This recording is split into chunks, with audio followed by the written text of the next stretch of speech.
entonces será salvo, porque con el corazón se cree para justicia y con la boca nosotros hablamos de esta salvación. Hay una acción. La fe siempre tiene que ver con algo que nace del corazón, pero que debe ser transformado en una acción. En el caso de la oración del día de nuestras conversiones, fue una oración de fe, donde creímos que Jesucristo es el Señor y que Dios lo levantó de entre los muertos y lo confesamos públicamente. Claro, en la iglesia no tiene el mismo riesgo que en un país árabe, ¿me entienden? Que usted salga a la vereda y diga, Jesucristo es el Señor en Teherán, por ejemplo.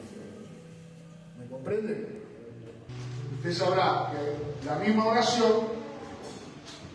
la misma fe, reporta un riesgo diferente de acuerdo a tiempo y espacio donde usted esté.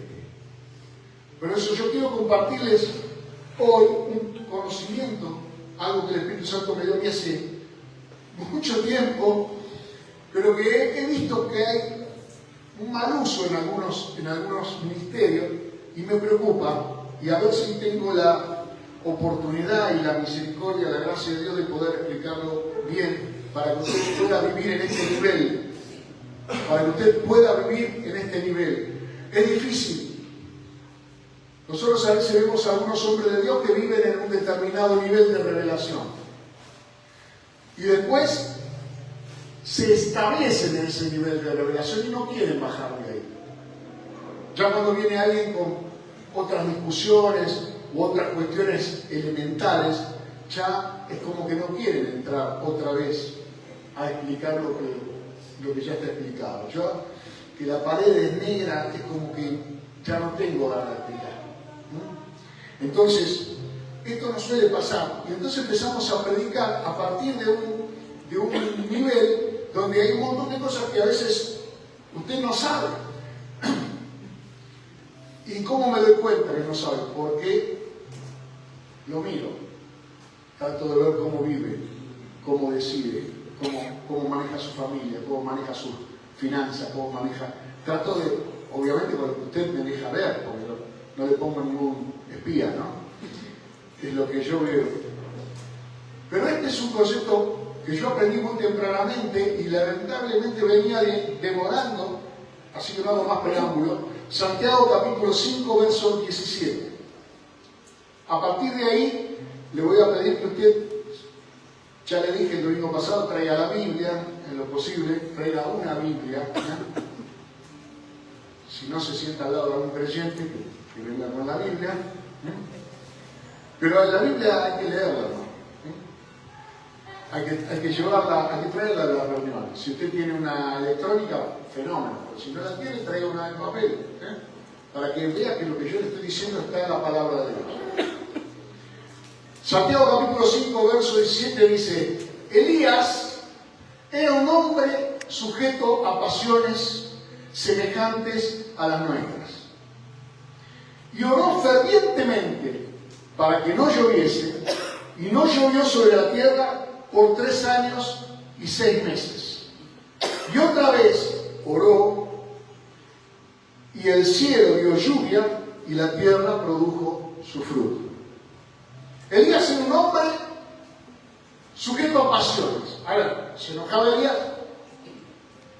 Si hemos leído la Biblia nos damos cuenta que Elías se enojaba. ¿Se deprimía Elías en algún momento? Si leemos la palabra de Dios, vemos que Elías en un momento tuvo un momento de depresión. Un momento.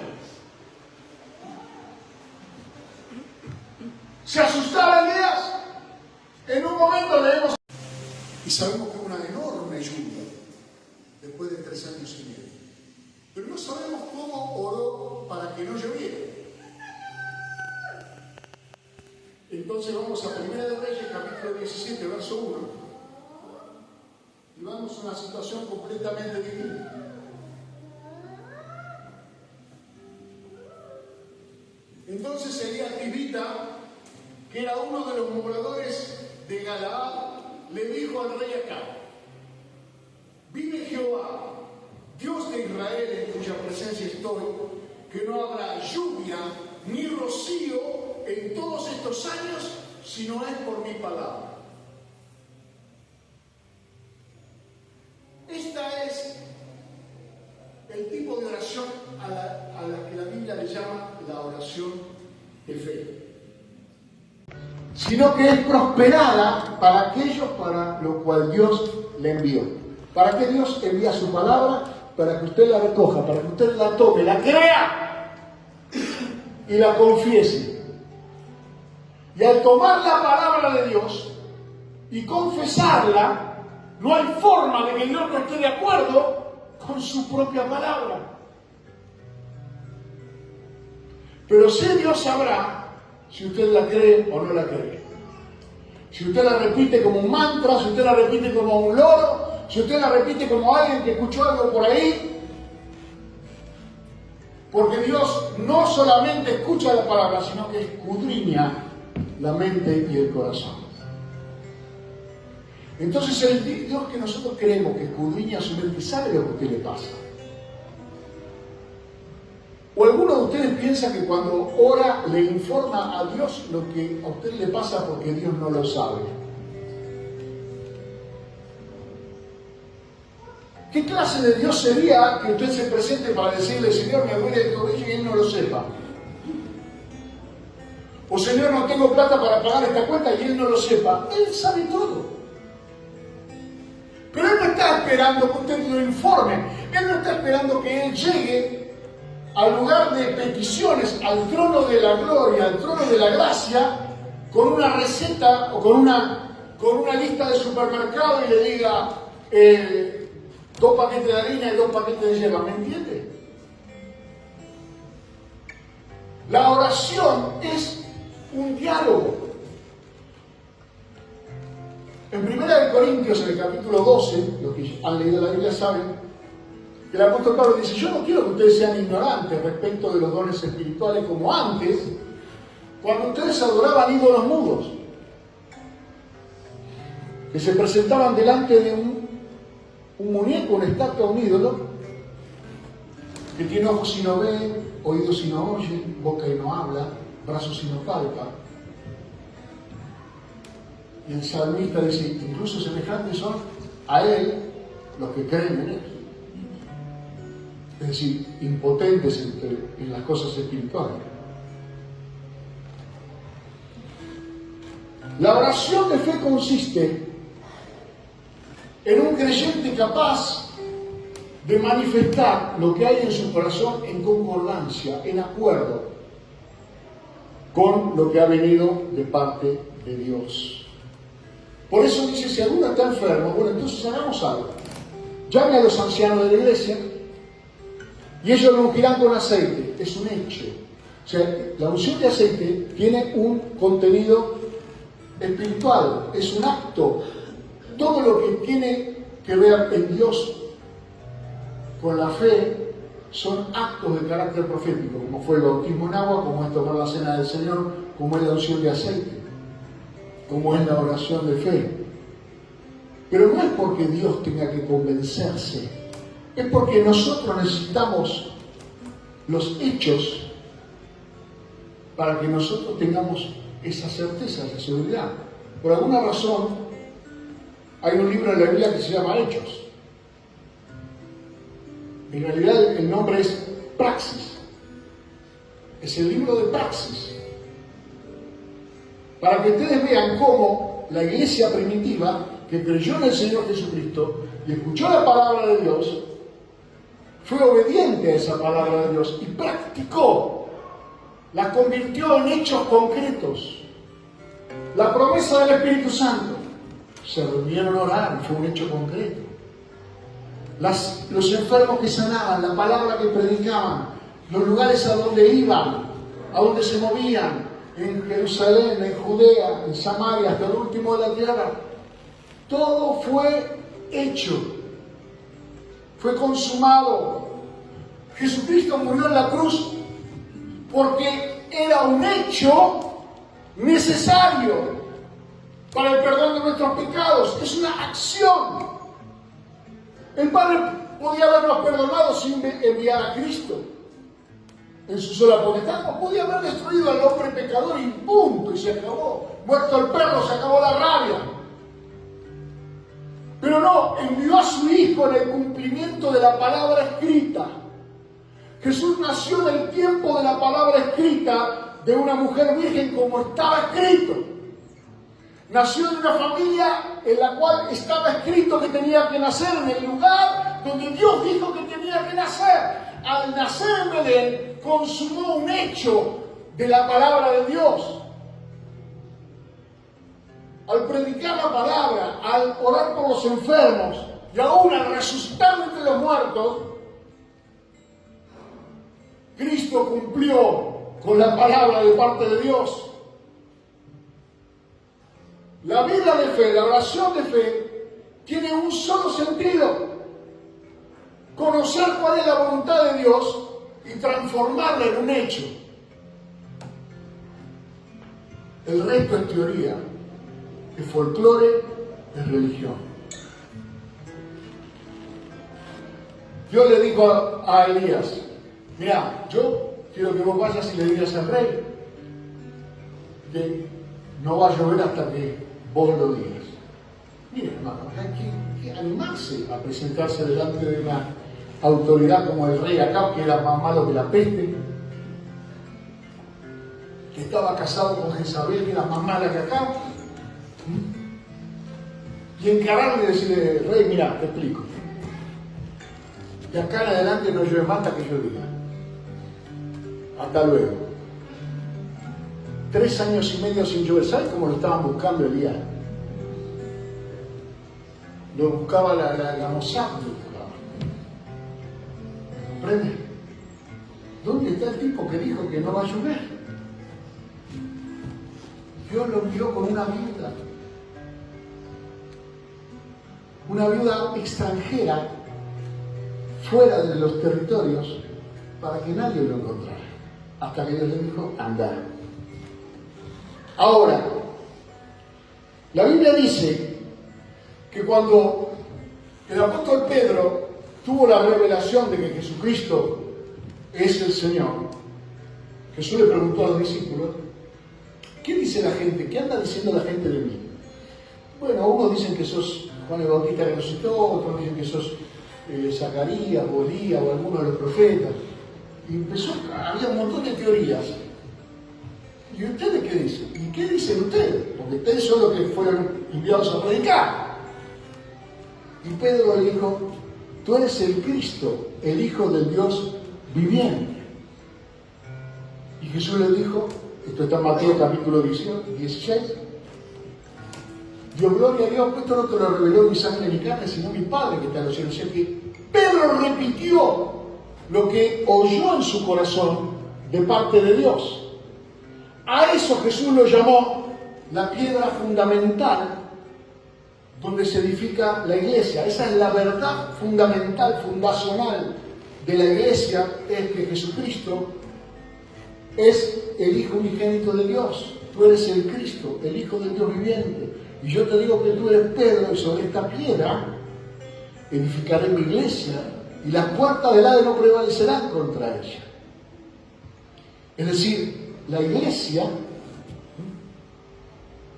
que Jesucristo vino a fundar sobre esta verdad tiene el propósito de que el Hades no pueda retener a aquellos que han creído en Jesucristo y ya no están entre los vivos.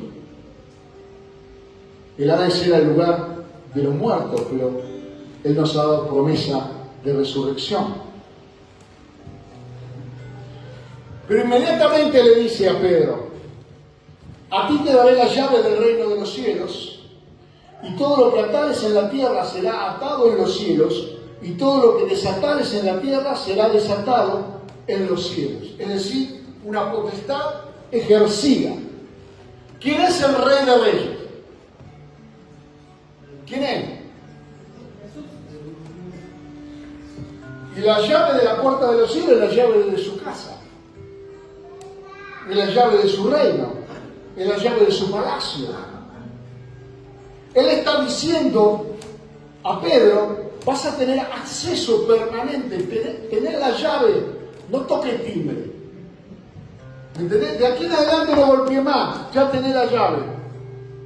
Entonces lo que ates en la tierra será atado en el cielo. Es decir, el cielo va a responder a tu acción en la tierra, sea que vos ates o desates cosas. Obviamente que queremos atar y desatar cosas. Por ejemplo, queremos atar enfermedades, queremos atar espíritus inmundos, queremos atar padecimientos, queremos llevarlos cautivos. Y queremos desatar a los cautivos, queremos desatar a los que están esclavizados por el diablo, a los ignorantes, queremos abrir la puerta, queremos abrir los ojos. El Espíritu de Jehová el Señor está sobre mí, dijo Jesús, porque me ha ungido Dios para abrir la puerta de la cárcel. Es decir, hay cosas donde nosotros tenemos que tomar una posición. Y la promesa de Jesús es responder a esa posición a causa de una autoridad delegada, las llaves. El que tiene las llaves, miren, nosotros acá no podemos ni abrir ni cerrar. No podemos venir a las 3 de la tarde porque nos abren a las 5:30. Ni nos podemos quedar hasta las 12 de la noche porque no podemos cerrar. ¿Entiende eso? Yo tampoco puedo ir a su casa y entrar como Pancho, como si fuera la mía. Usted me tiene que abrir. Y si usted me abre, entro. Y si usted no me abre, no entro. Amén. Pero eso está el Señor explicándolo en función de nuestra autoridad espiritual. Es una potestad ejercida. Fíjense que hay personas que no se han dado cuenta de la autoridad que tienen en el Señor y no la ejercen. Y por eso se dejan llevar por ideas, se dejan llevar por doctrinas, se dejan llevar por pensamientos, porque al no hacer ejercicio de utilizar esta autoridad, han dejado de oír la voz del Señor, han dejado de tener comunión con el Señor, han dejado de sentarse a la mesa de Dios, han dejado de compartir tiempo de calidad con el Señor. Juan escribe en su Evangelio algo que muchos cristianos entienden mal. Juan dice: mas a todos los que le recibieron, a los que creen en su nombre, les dio potestad de ser hechos hijos de Dios. Yo le hago una pregunta: ¿perdió la llave de usted alguna vez? ¿O no la encuentra? ¿No ha andado por su casa diciendo dónde está la llave? Yo la tenía en el monedero rosa, que la ley. No, ¿y dónde está? ¿Está colgada? ¿Dónde está? No está colgada en el coso. Poné la llave ahí, que yo quiero que la llave esté a la vista. No quiero andar buscándola. Yo quiero que la llave esté a la vista, cerca de la puerta, para que cuando quiera cerrar, la vuelva a poner ahí. Bueno, eso es tener una potestad y no ejercerla. Acá dice que nos ha dado potestad de ser hechos hijos de Dios, pero algunos no ejercen esa potestad. Es decir, no la toman. El hecho de haber recibido a Cristo, el hecho de creer en el nombre de Jesucristo, nos da una potestad. Y esa potestad es de ser hechos, de que usted sea hecho. Es decir, hay un cambio, hay una transformación, hay una acción de Dios sobre nosotros. ¿Qué significa ser hecho hijo de Dios?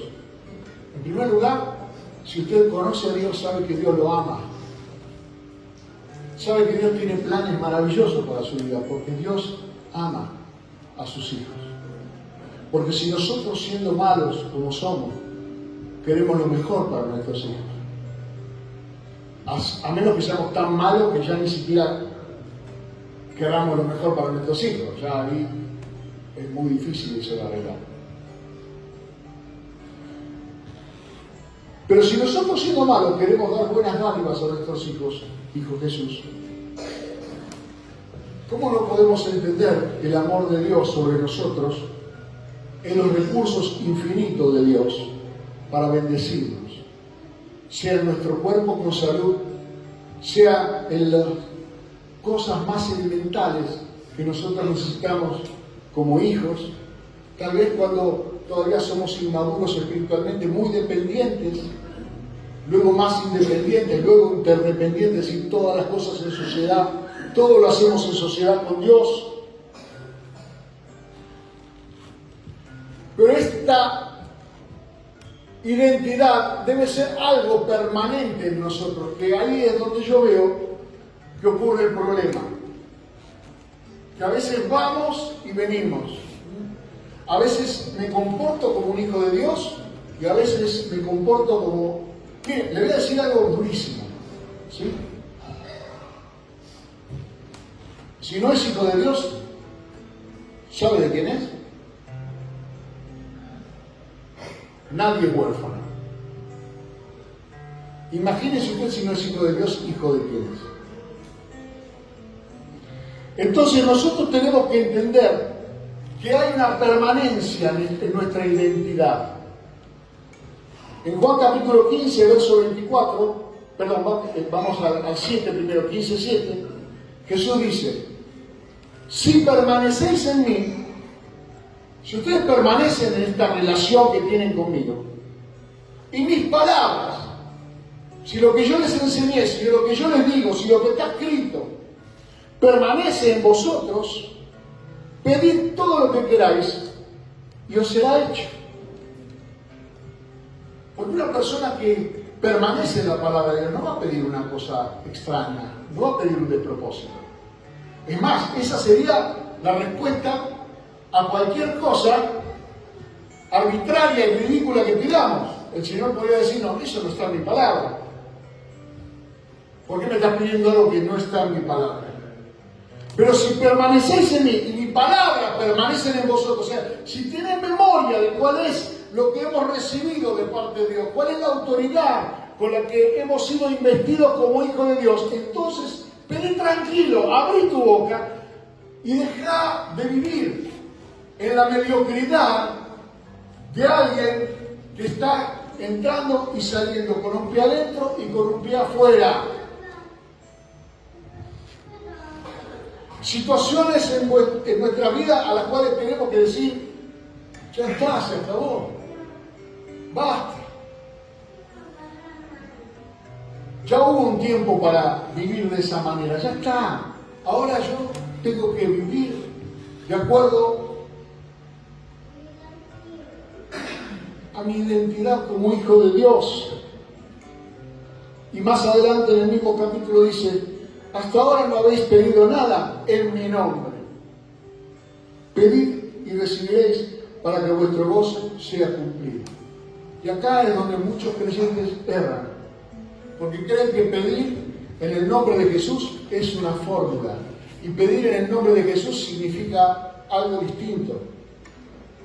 Usted puede ir a la pizzería de Aldo de parte mía, si yo no lo mandé, y decirle: dame 6 pizzas. Si yo no lo mandé, puede ir en mi nombre a pedir algo.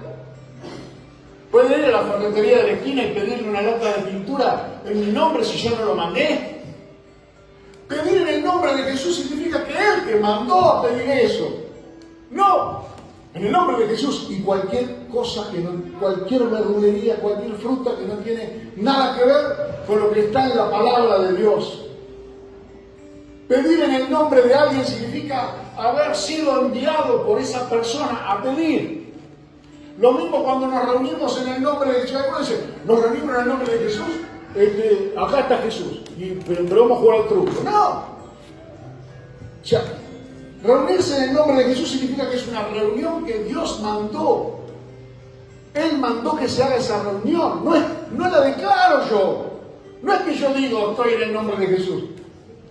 Es algo que yo estoy haciendo porque Él me mandó a hacer. Por eso nosotros nos reunimos, porque el Señor nos envió a reunirnos. Nos mandó a congregarnos, no dejando de congregarnos, como algunos tienen por costumbre, edificados los unos a los otros. estimulados al amor y a las buenas obras. Es un mandato de parte de Dios, por eso nos reunimos. Pero Dios está en todas partes, pero nos mandó que nos reunamos. Entonces, si Dios está en todas partes, pero yo ignoro que Él nos mandó que nos reunamos, que nos congreguemos, que seamos el cuerpo de Cristo, que nos bendigamos los unos a los otros, que nos amemos los unos a los otros, que oremos los unos por los otros, que sobrellevemos las cargas los unos de los otros. Tengo que arrancarle un montón de hojas a la Biblia para explicar mi rebelión. ¿Y por qué Dios respaldaría mi desobediencia contestando mis oraciones o mis peticiones? Eso es vivir muy por debajo de la voluntad de Dios. Ahora, si vos en tu corazón tenés que hacer algo y Dios te mandó a hacerlo, pues entonces hacelo. Por ejemplo, abrir el Mar Rojo, o por ejemplo, abrir el Jordán, o por ejemplo, hacer llover, o por ejemplo, detener la tempestad. Jonás también estuvo abriendo un barco en una tempestad, pero la única manera que tuvo de pararla fue tirándose al agua, porque era causa de su desobediencia. En cambio, Jesús estaba en un barco en medio de la tempestad, y él, como él tenía que pasar al otro lado, él dijo: enmudece a la tempestad, y se hizo una gran bonanza. Jesús hizo una oración de fe. Ahora dice, ¿eso también es una oración? ¿Lázaro ven fuera es una oración? Sí. Pero es una oración que se ejerce en un sentido que ahora les voy a explicar. Cuando estéis orando, esté seguro de que usted haya perdonado a cualquiera que lo haya ofendido, o cualquier cosa que usted tenga pendiente. Asegúrese de haberla perdonado si realmente no quiere perder el tiempo.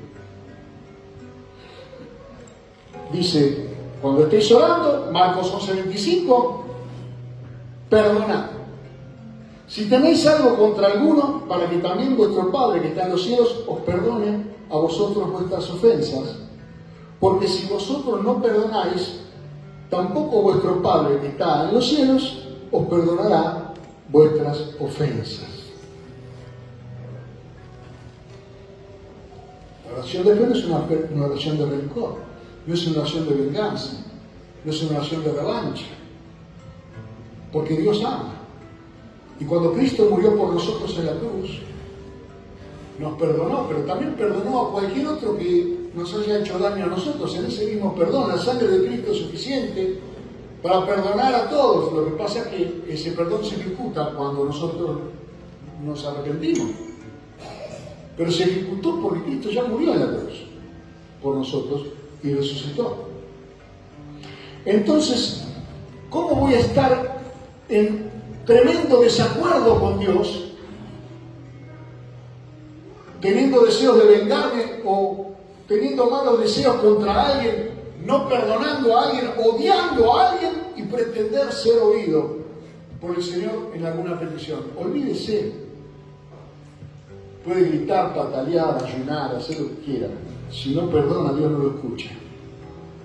Ahora, si perdona, Jesús le dijo a los discípulos: tened fe en Dios, porque de cierto os digo que cualquiera que dijere a este monte, quítate y échate al mar, y no dudar en su corazón, sino creyere que será hecho lo que dice, lo que diga le será hecho.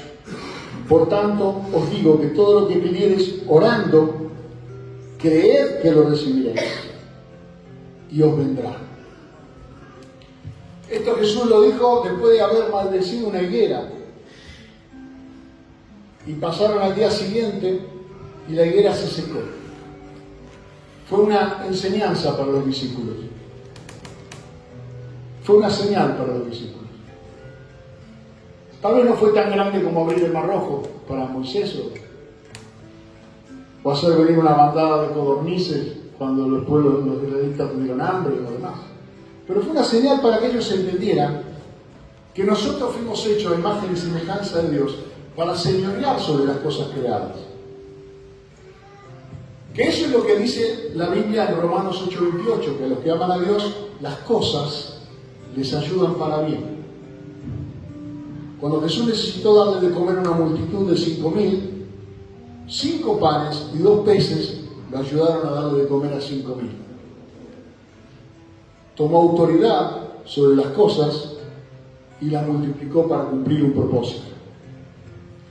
¿A qué me está diciendo que usted salga a hacer ejercicio y diga, a ver, me molesta el árbol del vecino, desarráigate y plántate en la plaza de la esquina? Porque no tiene sentido. Tiene que ser algo que Dios le haya dicho a usted que haga. Tiene que usted estar seguro de que Dios le está diciendo que usted tiene que hacer eso. Y si usted tiene la convicción en su corazón de que Dios lo mandó a hacer eso, pero entonces hágalo. Y si está escrito en la palabra de Dios, ni siquiera necesita tener esa sensación o ese sentimiento. Está escrito. Y Dios lo hace porque Él va a respaldar lo que Él nos reveló. Cuando Jesús habla de orar, dice, pedid y se os dará, buscad y hallaréis, llamad y se os abrirá. 2 veces, está en el Evangelio de Mateo y está en el Evangelio de Lucas. Y yo quiero que usted aprenda hoy qué significa llamar. Porque pedir tiene una idea, ¿no? Va y pide, Señor, tal cosa.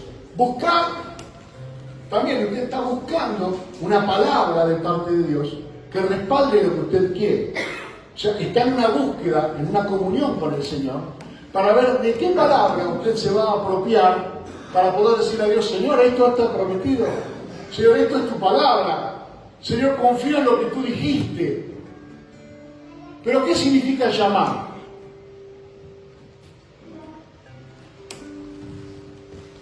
¿Qué significa llamar? ¿Qué clase de oración es llamar? Es una oración que cambia el sentido de cómo usted ora. ¿Dónde estamos nosotros cuando oramos? Eso es lo que significa llamar. Cuando Elías oró para que lloviera, Elías estaba en la tierra pidiéndole a Dios que mandara una nube de lluvia. Él hizo una oración ascendente. ¿Me comprende? Él oró de abajo hacia arriba. Cuando Elías se presenta delante del rey, como autoridad espiritual del rey, Elías hizo una oración descendente. Elías le habló al rey como un superior al rey. Porque Elías hizo ejercicio de su autoridad profética, que en esos tiempos estaba reservada solamente a algunas personas, que eran llamados profetas de Dios. Pero ¿qué le enseñé yo a ustedes el domingo pasado? Que en los posteriores tiempos Dios derramó su espíritu sobre toda carne, para que los jóvenes tengan visiones, los ancianos tengan sueños, los siervos y las siervas profeticen. Y es sobre toda carne, es decir, que hoy hay una autoridad profética en los hijos de Dios, equivalente a la que tenía Elías, cuando Elías era único, pero que hoy es sobre toda carne. Pero ¿qué pasa? Es una potestad que usted puede ejercer o no. Usted la puede practicar o no. Puede seguir pensando que usted es una pobre persona que sufre con todas las cosas que hay en el mundo. O usted puede ser una persona que se pare delante de Dios como Elías para cambiar el mundo. Para atropellar al mundo por medio de la palabra de Dios. Porque el mundo está bajo el maligno y a nosotros nos fue ordenado vencer. ¿Contra quién usted pelea? Si no es contra el príncipe de este mundo y su estructura. Confiad en mí, dijo Jesús, yo he vencido al mundo. El mundo lo va a querer afligir. El mundo va a querer que usted esté todo el tiempo sufriendo. Y usted está justo en el mundo. Es como si nosotros fuéramos embajadores en un país hostil. ¿Me comprende? Nosotros fuéramos de un país que está en guerra con otro, pero justo estamos caminando por la calle. Obviamente que le van a tirar a pegar. Pero usted está ahí para vencer, no para ser vencido. No camina en el mundo para ser vencido del mundo. Usted no puede ser vencido de lo malo, sino debe vencer con el bien el mal. Entonces, ¿cómo hago yo para ubicarme espiritualmente? Usted está sentado aquí ahora escuchando palabras de parte de Dios, pero espiritualmente, dice en Efesios capítulo 1, versículo 3, bendito sea el Dios y Padre de nuestro Señor Jesucristo, que nos bendijo con toda bendición espiritual en los lugares celestiales en Cristo. Efesios capítulo 2, verso 4. Pero Dios, que es rico en misericordia, por su gran amor con que nos amó, aun estando nosotros muertos en pecado, nos dio vida juntamente con Cristo. Por gracia sois salvos, y juntamente con Él nos resucitó y asimismo nos hizo sentar en los lugares celestiales con Cristo Jesús, para mostrar a los siglos venideros las abundantes riquezas de su gracia en su bondad para con nosotros en Cristo Jesús. ¿Para qué cree usted que Cristo se sentó a la diestra del Padre? Para ser su máxima autoridad. Pero nosotros estamos en Cristo. Por lo tanto, nosotros desde nuestra oración podemos hacerla desde aquí abajo y clamar a Dios por misericordia y piedad. Está muy bien, pero cuando nosotros tenemos que ejercer contra el mundo, nosotros estamos más arriba que ellos. ¿Ok? Estamos debajo de Dios, pero estamos por encima de Satanás. Por eso echamos fuera los demonios y se van. Estamos sentados con Cristo en los lugares celestiales. Estamos sentados con Cristo en los lugares de autoridad. Por eso a Dios le decimos Padre. ¿Cómo le dice usted a Dios? Padre. Dios es mi Padre. Es el Padre nuestro que está en los cielos. Y fíjese que al Padre nuestro que está en los cielos, ¿cómo le gusta que uno le ore? Santificado sea tu nombre. Esa es una oración en imperativo. Venga tu reino, es imperativo. Sea hecha tu voluntad como en el cielo, así en la tierra, es imperativo. El pan nuestro de cada día, dánoslo, es imperativo. Perdona nuestros pecados, es imperativo. No me dejes caer en la tentación. O no nos metas en tentación, dice otra versión. Líbranos del mal. Y luego dice, porque son mi Padre, pero tuyo es el reino, el poder y la gloria. Usted y yo somos hijos de aquel que tiene el reino, el poder y la gloria. Y frente a Dios estaremos siempre abajo. Pero cuando nos enfrentamos con el mundo, con la obra del enemigo, nosotros debemos ejercer nuestra autoridad como hijos de Dios. En Colosenses dice, si pues habéis resucitado con Cristo, lo mismo que está diciendo en Efesios, buscad las cosas de arriba, donde está Cristo sentado a la diestra de Dios. Poned la mira, significa, ¿dónde pone usted la mira?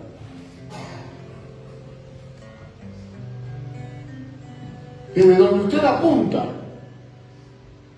Entonces dice, poned la mira en las cosas de arriba y no en las de la tierra, porque habéis muerto y vuestra vida está escondida con Cristo en Dios. Cuando Cristo, vuestra vida, se manifieste, cuando usted esté viviendo por fe, cuando usted esté comportándose como un hijo de Dios, Cuando Cristo, que ya no vivo yo, mas Cristo vive en mí, se manifiesta en su vida, entonces vosotros también seréis manifestados con Él en gloria. Cuando nosotros ejercemos nuestra autoridad sobre Satanás y sobre el mundo, la gloria de Dios es exaltada y nosotros también, juntamente con Él, recibimos esa bendición. Por eso debemos orar la palabra de Dios. En Hebreos capítulo 11, verso 3, por favor, no se aburra de esto porque esto le puede cambiar la vida. Dice, por la fe entendemos haber sido constituido el universo por la palabra de Dios. De modo que lo que se ve fue hecho de lo que no se veía.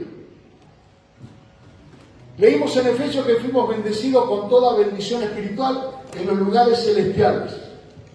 Leímos en el libro de Efesios también que juntamente con Cristo estamos sentados en los lugares celestiales. Pero usted no lo ve. Nadie lo ve, a menos que tenga una revelación.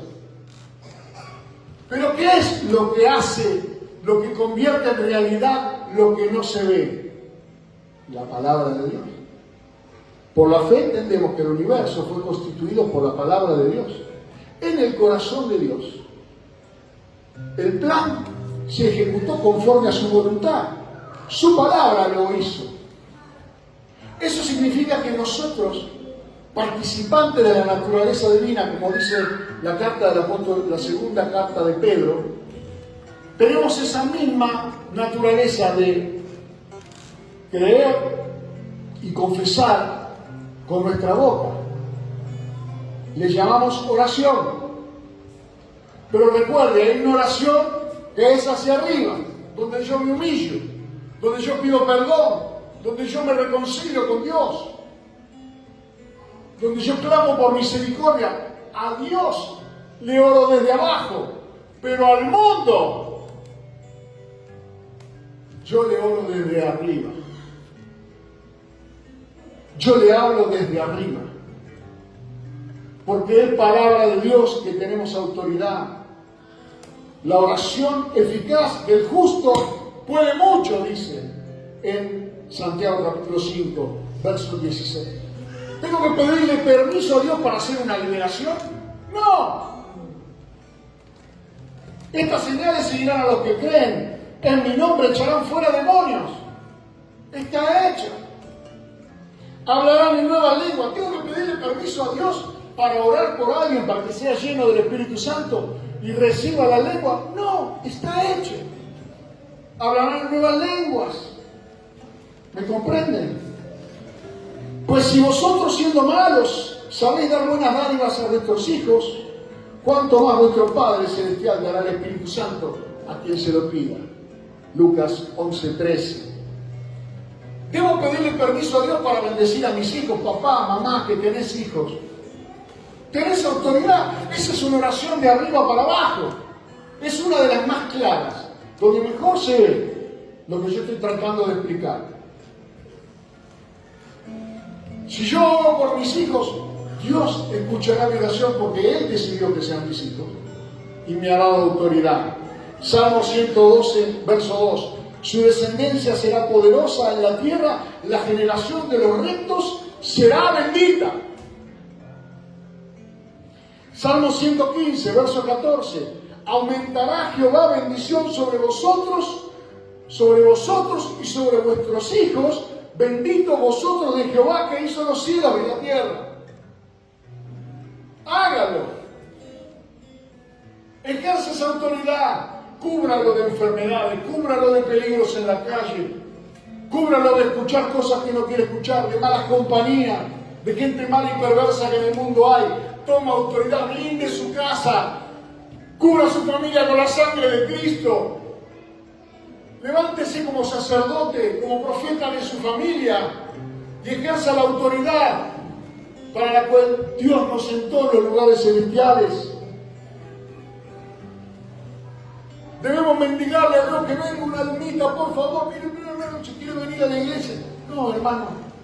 Es muy valioso lo que nosotros tenemos. Si quiere vivir en el pecado, si quiere vivir en la miseria espiritual, respeto su decisión.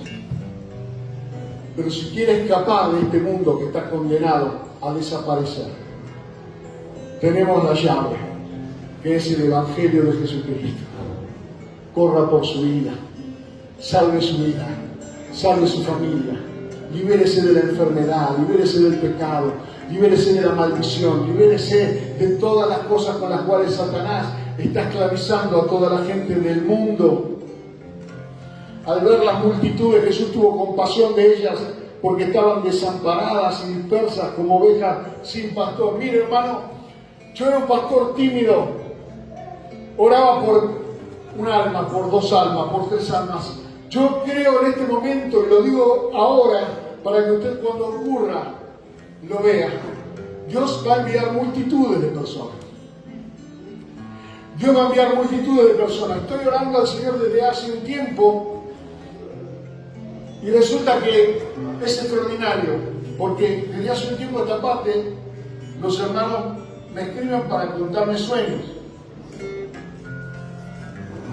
Y claro, porque ellos quieren que yo le interprete el sueño, y gracias a Dios, Dios me ha dado ese don hace muchos años atrás. Pero hay hermanos que en estas últimas semanas no se dieron cuenta que soñaron para mí. Y que lo que me cuentan es lo que yo estoy orando. Y lo que yo estoy pidiendo a Dios. Y le estoy pidiendo a Dios y de repente me escribe un hermano, tuve este sueño. En el sueño pasaba esto y esto. Yo digo, gloria a Dios. Porque Dios ahora necesita que usted y yo creamos que las multitudes van a venir a los pies de Cristo.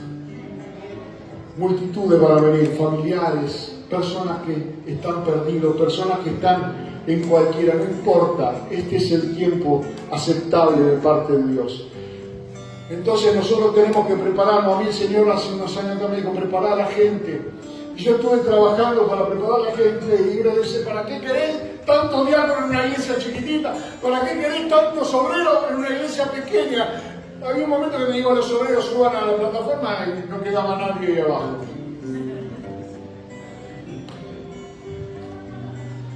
Pero Jesús dijo, rogad al Señor de la mies que envíe obreros a la mies. Y para mí la señal de que Dios envió a los obreros confirma que las multitudes van a venir. Porque la mies es mucha. Y termino.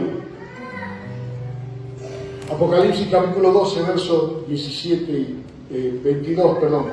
Apocalipsis 22, 17 y Apocalipsis 22, 20. Y el Espíritu y la esposa, que es la iglesia, dicen ven. El Espíritu le dice ven a Jesús. Y lo hace a través nuestra. De una iglesia que ora por la venida de Jesús. El Espíritu y la esposa dicen ven. Y a la vez la esposa dice, el que tiene sed venga. Y el que quiera tome del agua de vida gratuitamente. Es el Evangelio de Dios. Y en el verso 20 dice, el que da testimonio de estas cosas, que era Juan, el autor del libro, dice, ciertamente, vengo en breve. Amén, sí, ven, Señor Jesús. Cristo viene, hermano. No porque hay señales, esas cosas, olvídese de eso. Esas señales fueron dadas para que usted entienda que cuando Cristo dijo que venía, era real que venía. Entonces dijo, bueno, voy a darle algunas señales para que cuando vean que estas cosas se cumplen, también crean que yo vengo. Pero ojo, dijo, todavía no se apuren. Las señales no indican la venida. Las señales indican que lo que Cristo dijo es verdad. ¿Me comprende? Son pruebas.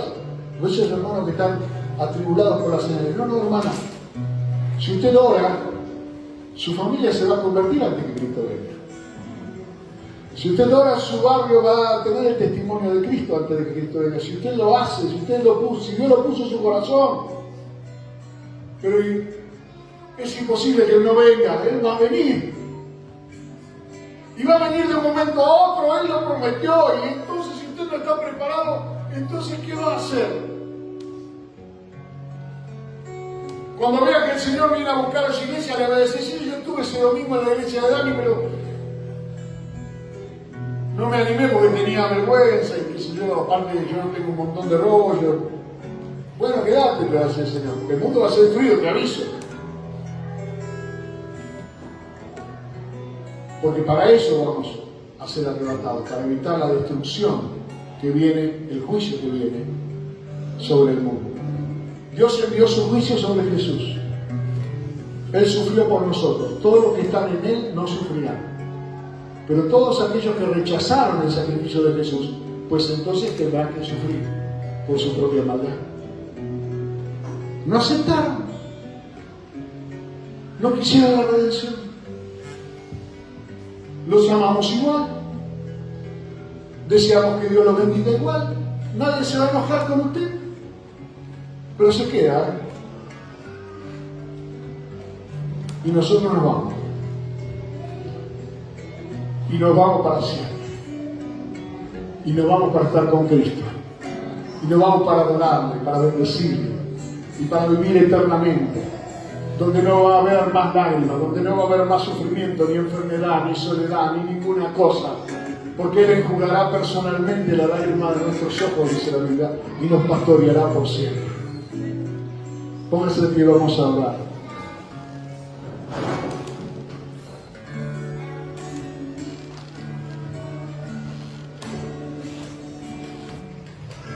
Si usted saca provecho de la palabra de Dios de hoy, empezará